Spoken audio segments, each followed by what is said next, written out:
بسم الله الرحمن الرحيم ورحمة الله وبركاته. الحمد لله رب العالمين، والصلاة والسلام على أشرف الأنبياء والمرسلين وعلى آله وأصحابه أجمعين.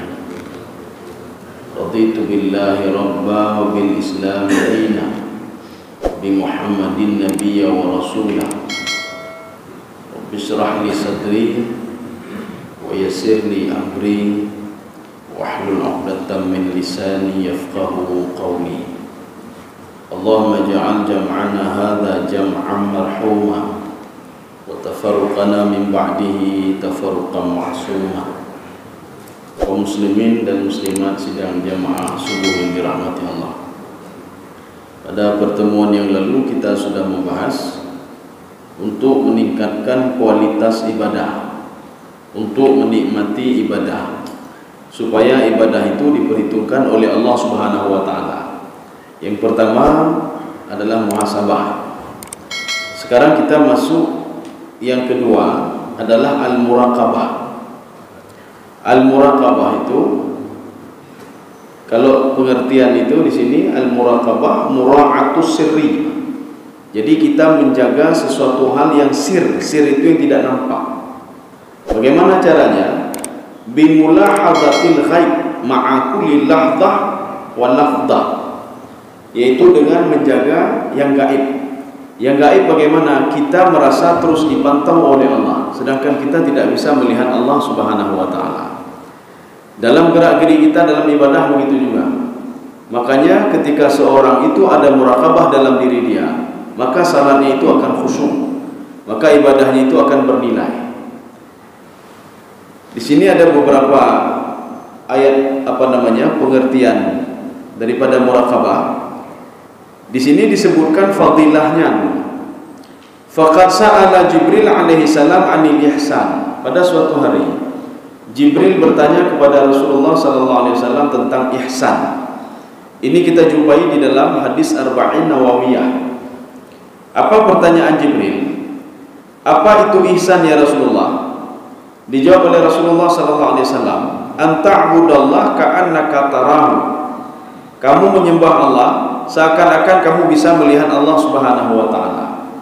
Makanya tidak salah Imam Al-Ghazali mengatakan, seorang itu tatkala ingin dekat dengan Allah Subhanahu wa taala, maka dekatilah Allah itu dengan hatinya.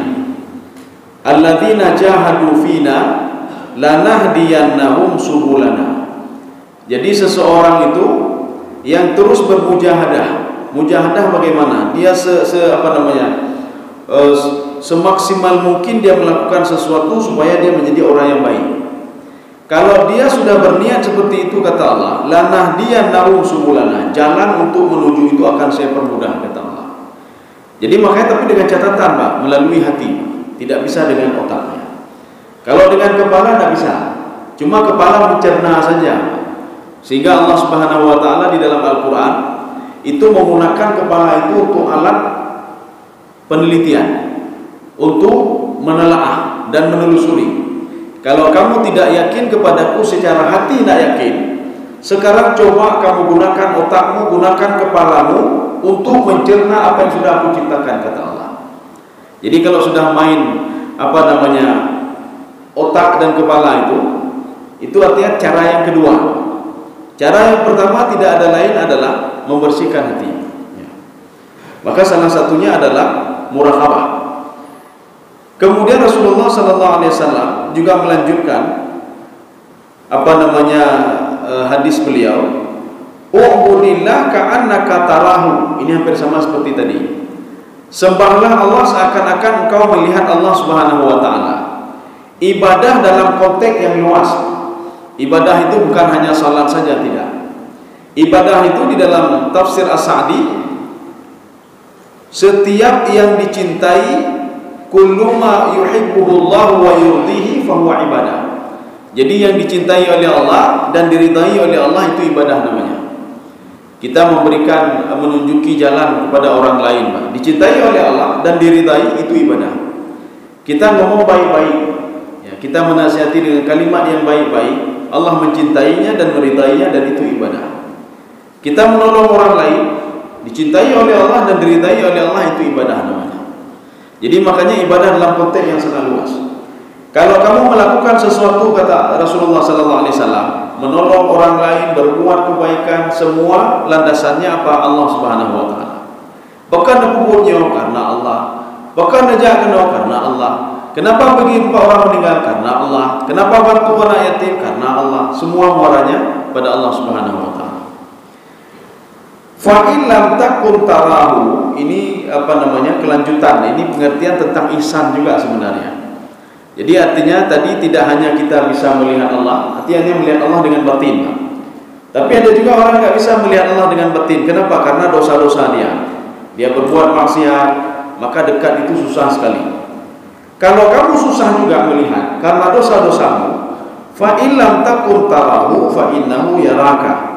Allah itu melihat kamu. Kaum muslimin sedang jamaah dirahmati Allah.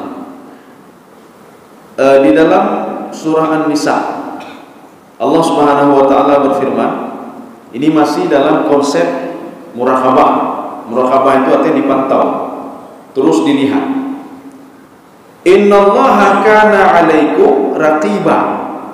Ini kalimat ini menunjukkan kepada istimrar. Istimrar itu apa? Terus menerus. Artinya kalian itu terus dipantau oleh Allah Subhanahu Wa Taala. Jadi inna itu adalah lafaz isbat. Isbat itu menguatkan.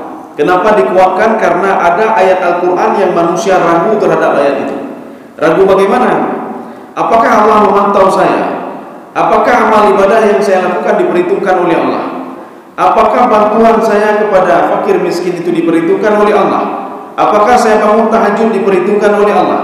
Maka kalimat itu Allah menggunakan isbat. Isbat itu untuk menguatkan supaya manusia tidak ragu. Innallaha kana 'alaikum raqiba.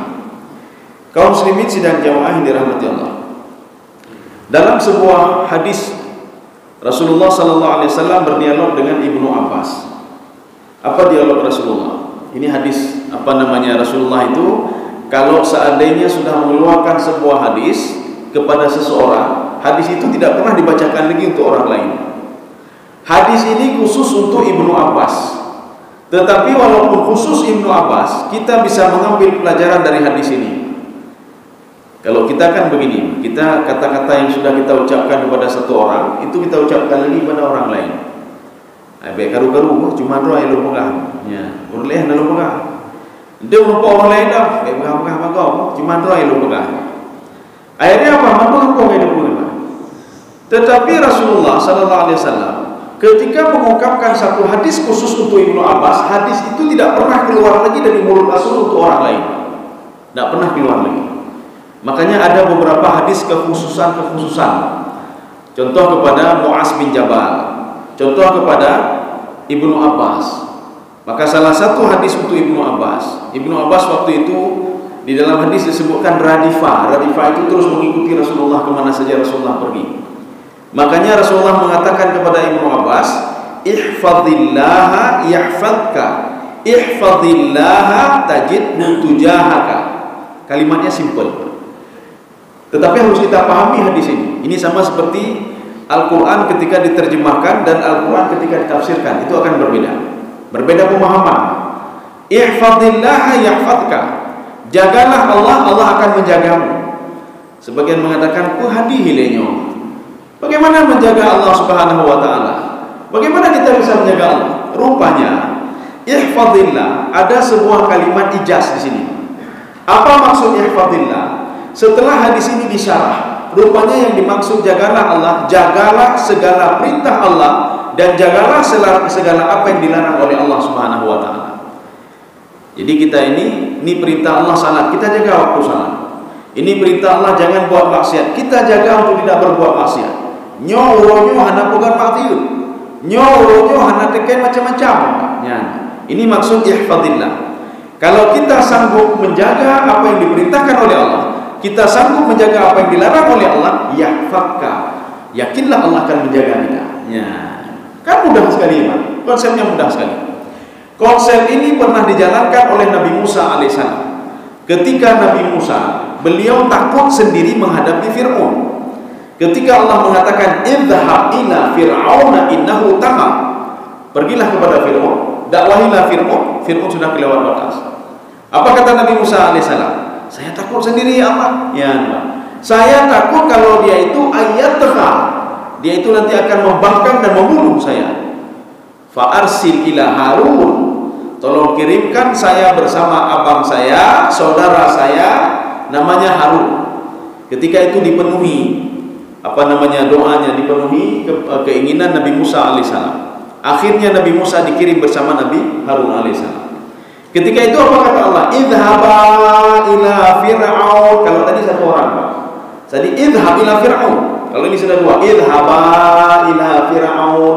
Pergilah kalian berdua menghadapi Fir'aun. Apa kata mereka berdua? Kami takut juga ya Allah. Fir'aun itu wa fir'aun dzil autad. Jadi Fir'aun itu sistemnya itu, sistem kerajaan dia itu, sistem kekaisaran istilahnya, sudah kuat sekali, tidak bisa digoyah sama sekali oleh siapapun. Artinya apa? Dia mempunyai kerajaan yang luar biasa. Kemudian dia sistemnya itu setelah meninggalnya ada anaknya menjadi Fir'aun, anaknya menjadi Fir'aun, anaknya menjadi Fir'aun lagi. Tidak bisa dirubah, susah sekali. Apa kata Allah Subhanahu Wa Taala? Kamu tenang saja. Kamu saya tolong dengan syarat kata Allah. Kamu teringat kepada saya. Kamu menjaga waktu-waktu perintah saya, kamu menjaga semua larangan saya akan jaga kamu berdua kata Allah Subhanahu Wa Taala. Fir'aun itu sedikit pun tidak bisa melukai kalian berdua, ya. Tapi dengan syarat kalian menjaga ketentuan yang saya berikan kepada kalian, kalian menjaga setiap larangan yang saya larang kepada kalian. Akhirnya Nabi Musa bersama Harun, dia terus menjaga. Dia terus berzikir kepada Allah. Perintah Allah untuk berzikir terus kepadaku. Dan perintah Allah juga jangan pernah lalai. Itu saja. Dan ketika itu Nabi Musa dan Nabi Harun dijaga oleh Allah Subhanahu Wa Taala. Inilah yang dimaksudkan dengan ihfadillaha yahfadka. Jagalah segala perintah Allah, jagalah segala apa yang dilarang oleh Allah, Allah akan menjagamu. Menjaga perintah Allah itu membutuhkan kepada muraqabah. Ya, yang butuh kepada hati. Jadi artinya apa? Tidak sembarangan orang bisa muraqabah. Ketika seorang tidak khusyuk dalam ibadah salat, muraqabah juga punya andil. Maka ketika seorang salat, Allah, karena nafokalon, tidak ada yang lihat. Tetapi ketika ada yang lihat, maka kesalahannya akan khusyuk sekali. Itulah namanya muraqabah. Muraqabah itu apa? Muraqabah itu sirri, yang melihat kita itu sir, gaib. Ini masalahnya. Kemudian masalahnya lagi, bukan saja Allah yang melihat kita, ya, bukan saja Allah, tetapi ada dua malaikat yang terus memantau kita. Yang ada terus syaitan yang terus melihat kita. Ada malaikat muraqabah yang lain juga, malaikat malaikat penjaga ya. Jadi hafadzah, malaikat hafadzah yang terus memantau manusia. Ketika manusia itu sendiri, kita jangan berpikir kalau minum aman ini. Kipan aman ini Pak sampai ini. Ma yalfidu min qaulin illa ladaihi raqibun atid. Nanti ini kembali lagi kepada iman. Kalau seandainya seorang tidak beriman kepada malaikat, berarti beriman masalah imannya itu bermasalah. Imannya bermasalah. Dia tidak yakin. Maka ketika dia pergi kemana saja, dia berbuat maksiat atau apa saja, maknanya apa? Dia tidak yakin kepada dua malaikat yang terus mencatat amal dia, kejahatan dia. Kalau tidak yakin sama malaikat, maka dia sudah meruntuhkan satu rukun iman. Beriman kepada malaikat, yakin kepada malaikat. Kaum muslimin sedang dirahmati Allah. Makanya muraqabah ini perlu latihan. Makanya konsep Imam Al-Ghazali itu segala sesuatu butuh latihan. Latihan ini bagaimana? Harus melatih hati untuk bisa mengenal Allah. Makanya di dalam Al-Quran dikatakan oleh Allah, kenapa orang-orang kafir itu menyembah patung? Kenapa orang kafir itu, mereka itu tidak mau mendengar perintahmu ya Muhammad, tidak mau mendengar Al-Quran? Karena mereka tidak mengenalku, kata Allah Subhanahu Wa Taala. Jadi ada kalimat billah di situ. Jadi ba itu ba ilsak. Ilsak itu apa artinya? Dia tidak mengenalku secara dekat. Makanya kenalilah Allah Subhanahu Wa Taala dengan hatimu. InsyaAllah menyukataturi walaupun hanya sekian persen, InsyaAllah muraqabah sudah ada dan kita akan khusyuk dalam beribadah. Dan itu butuh latihan-latihan. Yang dilatih itu hati, bukan kepala dan bukan anggota tubuh, tidak, tetapi hati. Kaum muslimin sedang jemaah yang dirahmati Allah. Ada sebuah Ibnu Mubarak ini, waqala Ibnu Mubarak li rajulin.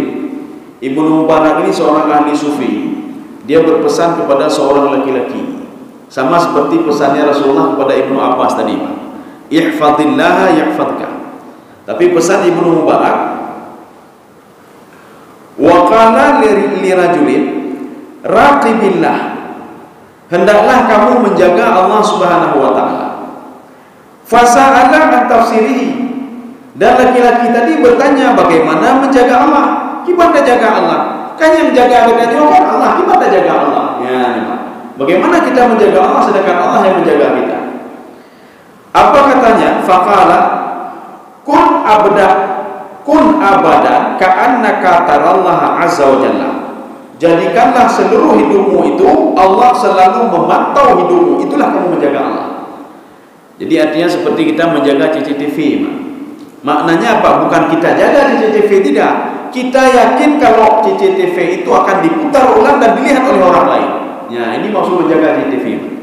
Kita menjaga Allah bagaimana? Kalau yang pengertian hadis tadi, kita menjaga segala peraturan-peraturan Allah Subhanahu wa taala. Kita menjaga segala yang dilarang oleh Allah Subhanahu wa taala.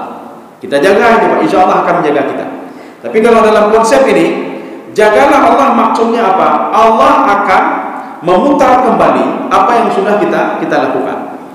Kalaupun kita salat itu tidak ada urusan dengan Allah, artinya tidak ada urusan apa? Allah tidak ada ambil manfaat sedikit.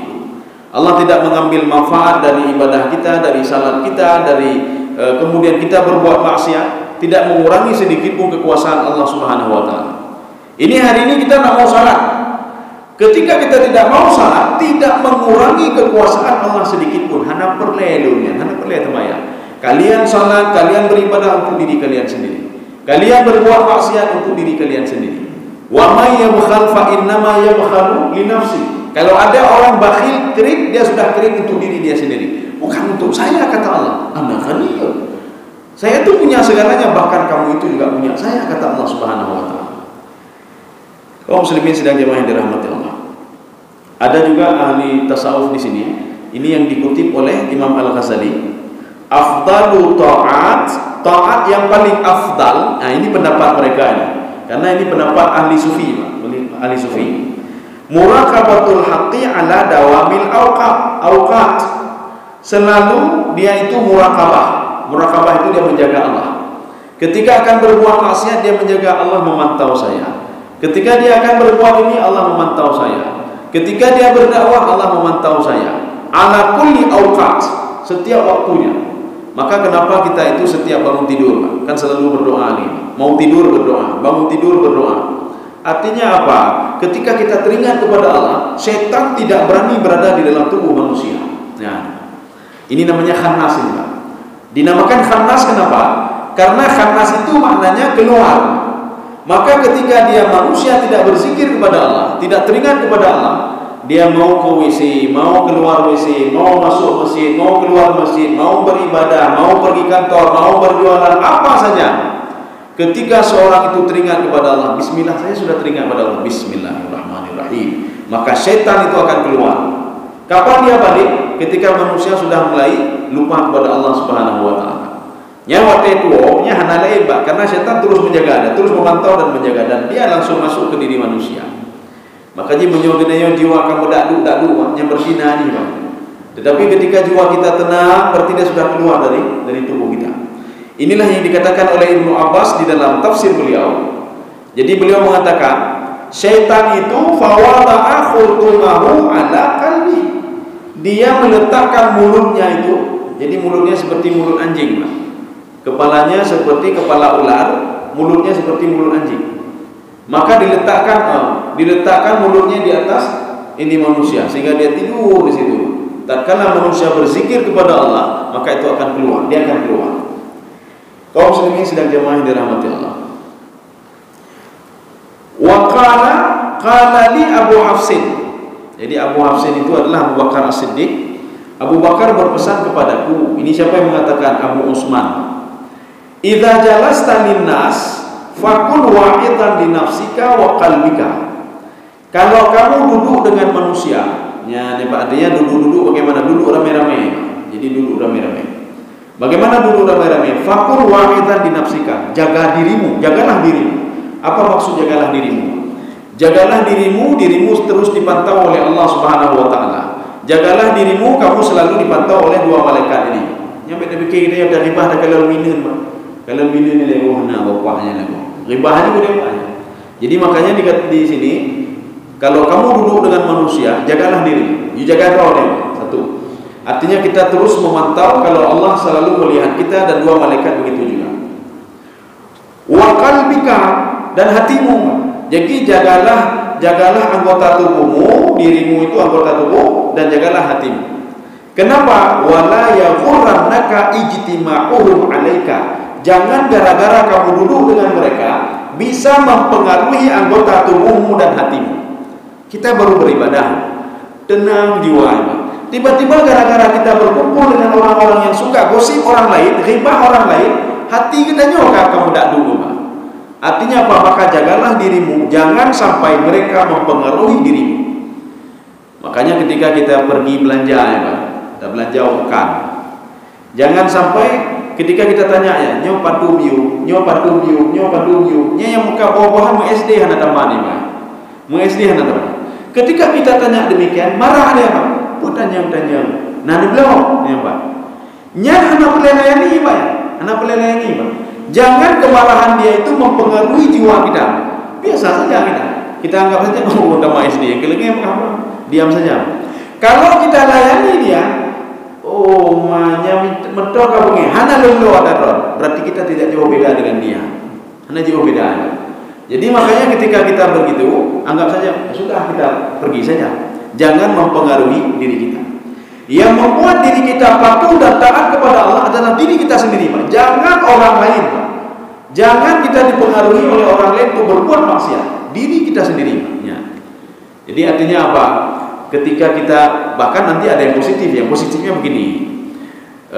Ketika seseorang itu dia berkumpul dengan masyarakat, dia tidak salat, tidak beribadah. Akhirnya apa? Dia beribadah memang pertama mengandung unsur riya di sini, Pak. Unsur riya bagaimana? Tidak pun beribadah gara-gara orang lain ibadah. Jadi dalam komunitas itu mereka salat. Umma menyuhana ada teman yang tidur kah? Nama Allah taga. Inilah maksud tadi, jangan terpengaruh ibadah itu maksudnya gara-gara orang lain. Kenapa? Karena akan memunculkan riya nanti. Tetapi ada positifnya. Positifnya bagaimana? Lama-kelamaan karena sudah terbiasa seperti itu akan muncul juga sifat ikhlas dalam beribadah kepada Allah Subhanahu wa taala. Karena sudah terbiasa kumpul dengan komunitas urung jamaah. Waktu tinggal dia tidur, oh mah, hana mau saja yang tanya apa? Hana mau saja, oh gak beja jamaah mendung, kakeklah lunjaci. Beliau pergi bukan karena Allah, tapi karena mereka. Inilah yang dikatakan di sini.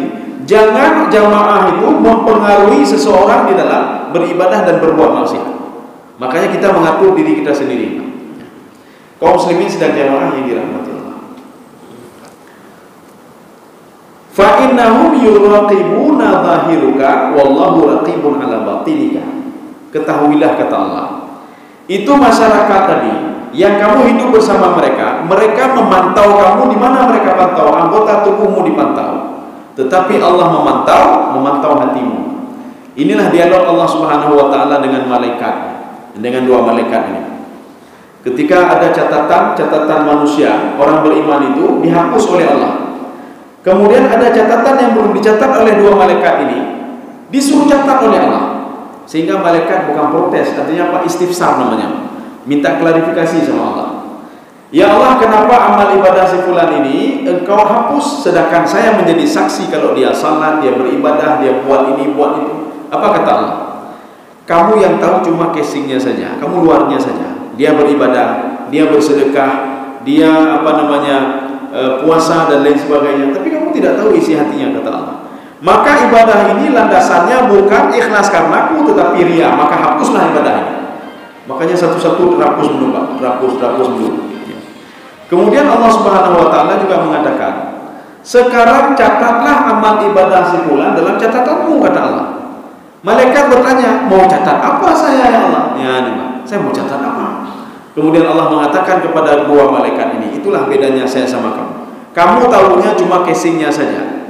Kamu tidak tahu ketika dia tidur, dia berniat untuk melakukan sesuatu, kamu tidak tahu. Ya, kamu tidak tahu, kata Allah. Tidak, ya Allah. Makanya kamu tahu cuma casingnya saja.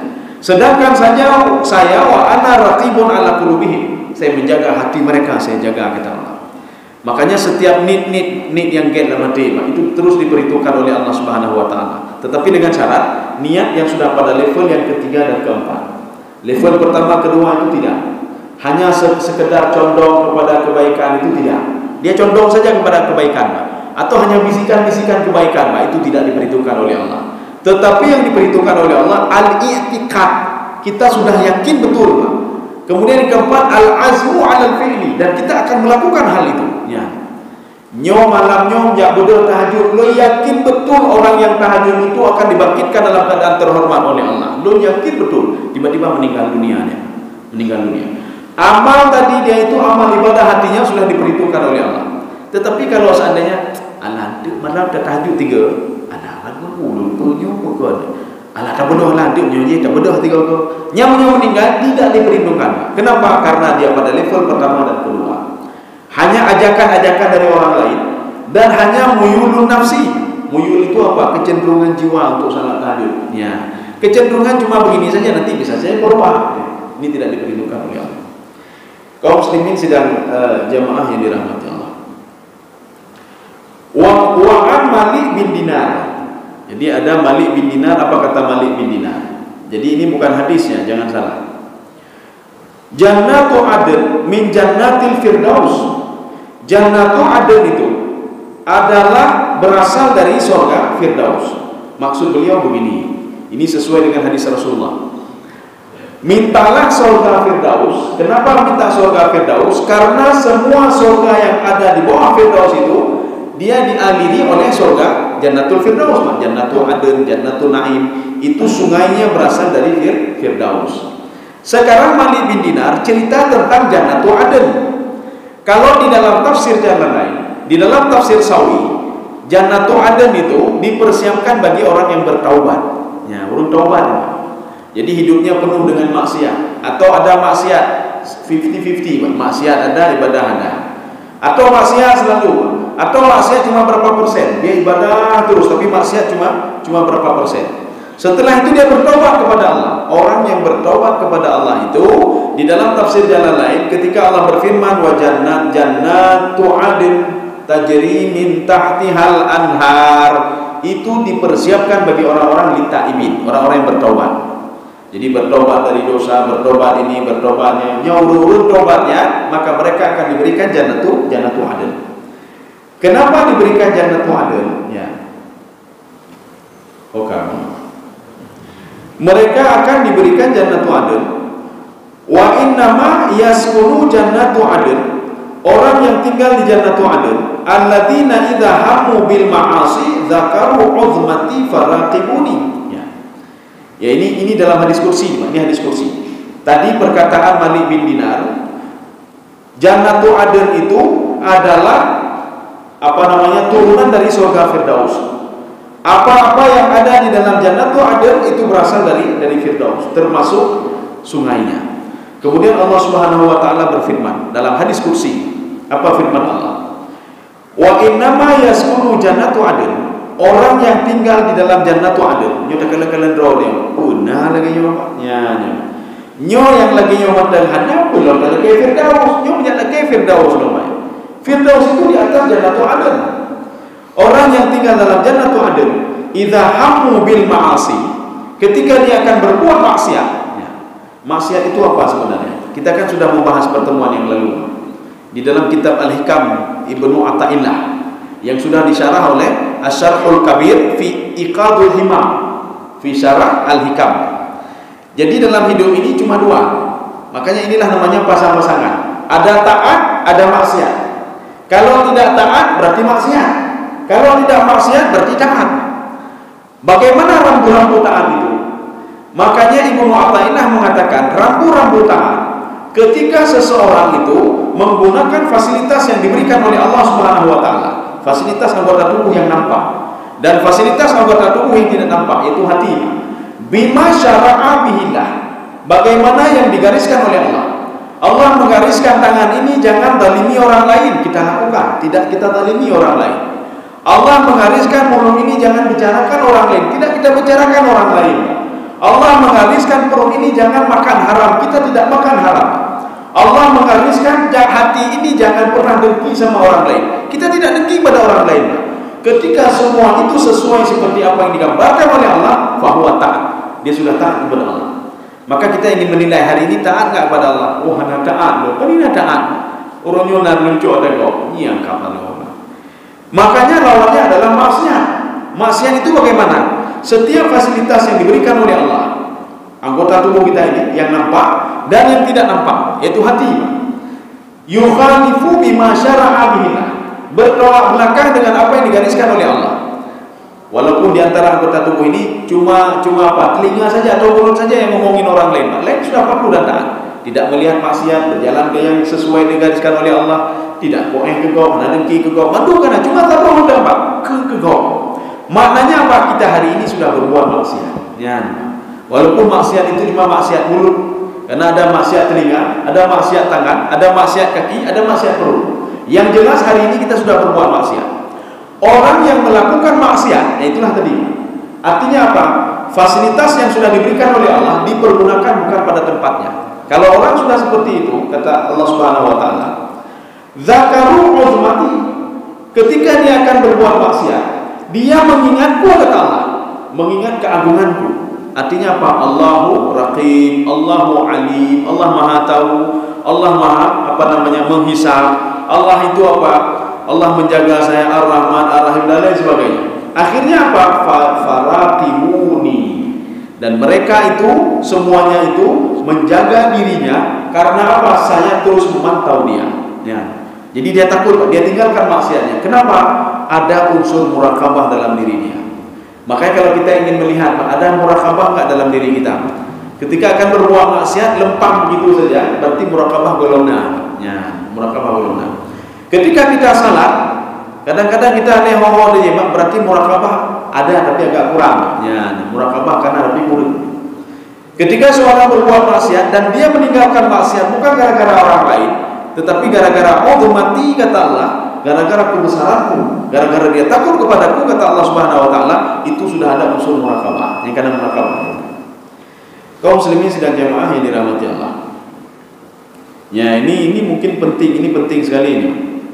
Jadi pentingnya bagaimana? Kita biasanya murakabah itu kan kepada ini. Hai kalian pimpinan naga program pimpinan di kalian. Hai kalian ni naga jaganya menyuajanya kepada orang yang kata lah ni. Ya. Makanya murakabah itu untuk siapa murakabah? Waj'al murakabataka, jadikanlah murakabahmu itu untuk siapa? Liman la tazib an nadari ilaika, kepada zat yang terus melihatmu. Kepada itulah murakabah. Nya iblis walaupun diperhatikan katanya dengar je iblis pergi hendak dengar kan. Nya syaitan pergi hendak dengar Pak, dengar je Pak. Makanya kenapa dua malaikat ini ada shiftnya. Ini barusan ini ada shift lain Pak. Artinya apa? Malaikat yang tadi malam itu sudah istirahat. Akhirnya turun malaikat yang lain yang mencatat amal ibadah kita dari nol kembali. Nanti akan diperhitungkan semuanya. Artinya malaikat saja ada shiftnya, tapi Allah tidak punya shiftnya. Jadi artinya makanya jadikanlah murakabahmu itu kepada zat yang terus melihat kamu. Makanya Allah katakan begini, wa taqallubaka fis sajidin, ketika kamu berada di mana saja kamu sujud, kamu ini terus dipantau oleh Allah Subhanahu wa taala. Alladzi yaraka hina taqum, yang terus melihatmu ketika kamu bangun dari tidurmu, ketika kamu bangun di padang mahsyar. Beda fikir waktu kita bedah kita dari bedah kan dipantau oleh Allah. Maka jika kita salah hebat, salahnya bagaimana? Nyoh nak kerja untuk kita punya, Allah nak sayang lagi lu nya. Allah berpegang dari bedah kalian nawador. Sudah saya pantau kalian dari kalian bangun tidur, kata Allah. Cuma kalian saja yang tidak merasainya. Seperti kita begini, Pak. Kita ada anak kecil di rumah. Kita tinggalnya jauh, Pak. Kita tinggal di Medan atau apa? Tapi pasal di CTV di sana. Setiap hari ibu kita memantau kita. Kalau tabiannya melalui HP. Oh mana dulu? Karena you, oh mana dulu? Hanya merupuk saja. Tapi saya tahu perkembanganmu nak. Ya, itu bukan dua.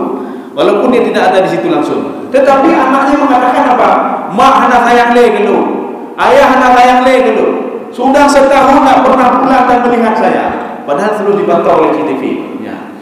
Ketika dia ketemu sama anaknya, orang tuanya akan mengatakan begini, nah, kenapa tak masuk sekolah? Nak, kenapa begini? Kenapa bandel nak? Kenapa kamu begini? Kenapa terus? Dari mana mama tahu? Nah, CCTV itu sudah dipasang setahun yang lalu nak. Ya, artinya apa?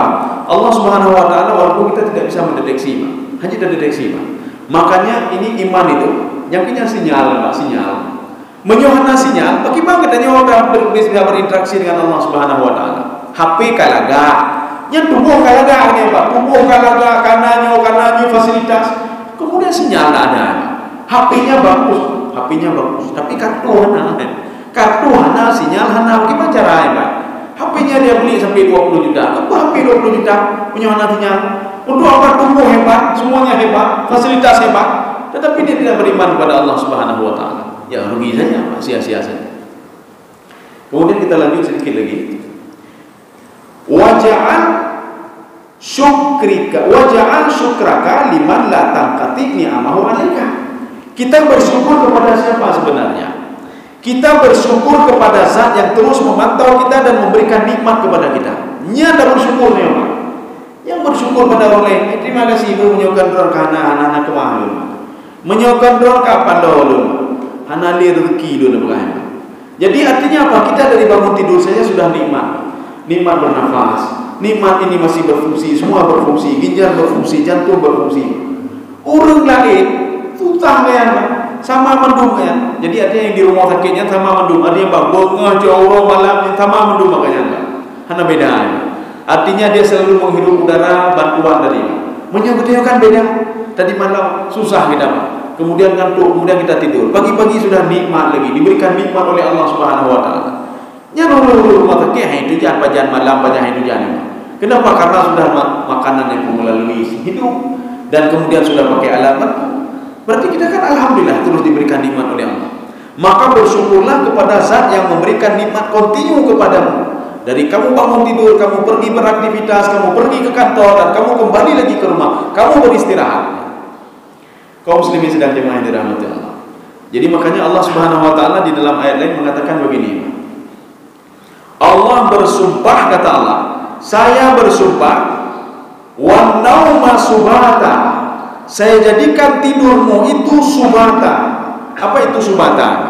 Subata itu tidur yang apa namanya? An-naumu tsaqil ya. Naumu tsaqil itu tidur yang tidak bisa kita tahan lagi. Artinya Allah mengatakan apa? Tanda-tanda kekuasaanku. Manusia tidak bisa melawan tidur yang sudah aku takdirkan kepada dia. Sedang dia baca-baca buku dengan geram. Bisa enggak dia lawan tidur itu? Tidak bisa. Itulah subata namanya, kata Allah. Seorang sedang bawa mobil tidur tiba-tiba, itu subata namanya. Tidak ada satu pengetahuan pun, yang tidak ada satu ilmu pun, satu penelitian pun yang bisa apa namanya ubat untuknya. Hana nyo obat di malam dengar cinganya. Artinya apa? Subata itu ketika ada datang kepada seseorang, dia tidak bisa mengelak. Bahkan sedang temayang dengar, Pak. Allahu Akbar. Dua keruangnya, Pak.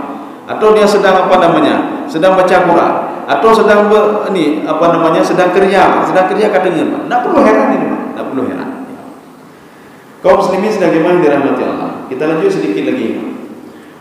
Waja'al ta'atika liman la tastaghni anhu. Nah, ini terakhir. Dan jadikanlah ketaatanmu kepada siapa? Kepada Zat yang tidak butuh kepada taatmu. Enggak butuh dia. Kalau kita kan taat kepada pimpinan, kenapa? Pimpinan butuh kepada kita. Kita taat bukan dia.